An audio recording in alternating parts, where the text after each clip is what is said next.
will be presented with his plaque by Hall of Fame board member Jim Bradshaw.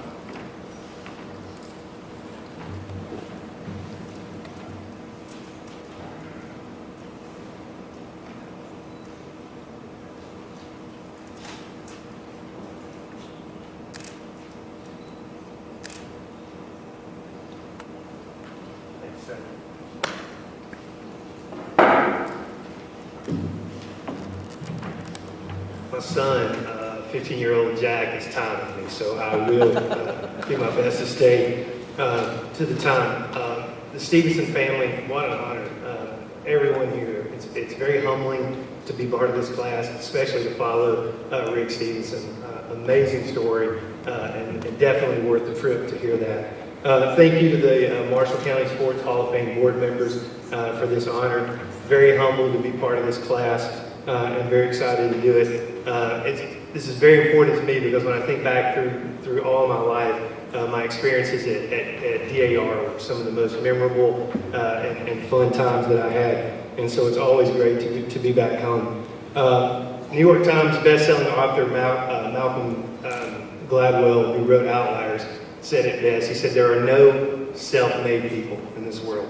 Everyone's like, "Oh, he's a self-made." That's not true.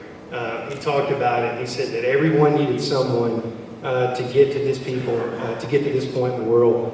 Everyone needs someone to support them and to believe in them. Fortunately for me, I have had a tremendous support group from the minute that I got on this earth. I've had great family and friends. I'm an only child, and had a lot of great influences. And three of them I'd like to talk about tonight. Specifically, because this night's really about them. Number one is my parents, James and Carolyn Terry. Very, very honored to be here and to represent you guys. My parents, real simple, put me first in everything that they did. Everything in their life, I was first. Whether it was driving me to this practice or to this game, rebounding 1,000 shots. We even moved in my senior year so I could attend DAR. Those kind of sacrifices are the things that I hope are teaching me how to be a parent. I have three wonderful kids, Jack, Ellie here. My wife Fallon is holding Barrett. You've heard him all night long. The thing I learned from my parents, consistent hard work. I've never met anyone that worked harder than my parents. No excuses, consistent every day. They have a drive like I have never seen. That's the reason I got out of Woodville. I did not want to try to follow in their footsteps too much. The second person is head coach Bobby Buford at DAR. If I had any regret through my entire sports career, which I think still is going on today because I like backyard basketball, it's not winning a state title for Coach Buford. We came up a little short. Coach Buford saw more in me than I did when I first met him. His expectations for me were greater and higher than anything that I could conceive. Like my parents, Coach Buford supported me every step of the way. Within a week of moving to DAR, had an accident, shattered a bone in my arm, one surgery, another surgery later, atrophy, dislocated elbow, the whole 9 yards. Coach Buford made it very clear through all that process, when you're ready to play, that position's yours and take it. And so I learned toughness from him that I had never even thought was possible.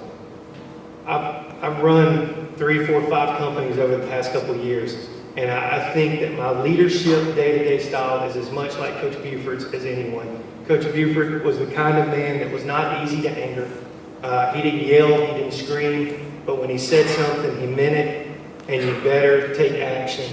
And it is an honor to be here and to share this with you, Coach Buford. Thank you.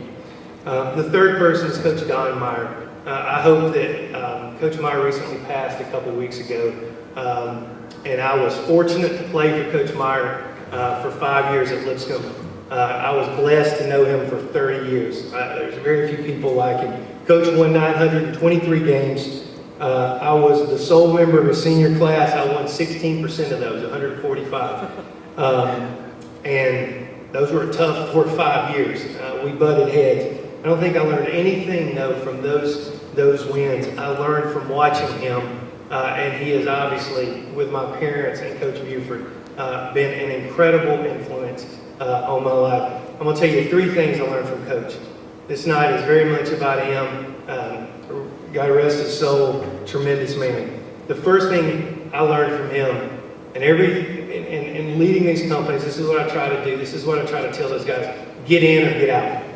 We just beat our rival Belmont in August of 1990. Coach Meyer walks in, biggest rival. 15,000 people watched it. He drew a circle and he starts screaming and points, get in or get out. And he knew right then what Jim Collins penned in a best-selling book recently, that good is the enemy of great. And it's much harder for people to handle success than it is to deal with adversity. As soon as we start having success, we get complacent, we get selfish, and we start being focused on things that are not bigger than self. The other thing I learned from Coach Meyer was, and I've written this down for the past 20 years, in every internal memo, we work hard, smart together. Hard because it takes a daily and consistent effort, smart because we execute a common plan, and together because only excellence can be achieved when everyone is working toward a goal that's greater than self. Coach John Wooden, who was a dear friend and a mentor to Coach Meyer, said it best: happiness begins when selfishness ends, because he knew that it took a very unselfish person to work hard, smart, and together. And the last one, the journey is better than the end. Miguel Cervantes, a poet, novelist who wrote Don Quixote, says it best: the journey is better than the end. If I learned anything from Coach Meyer, from Coach Buford, from my parents, the treasures of life come from the experiences and the trials and the hard work that it takes to get to that point, not the destination itself. Coach Meyer, his Super Bowl wasn't playing in a packed house.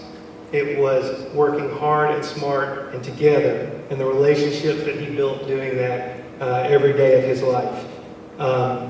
It was all about doing the next thing right. It's an honor to be here tonight.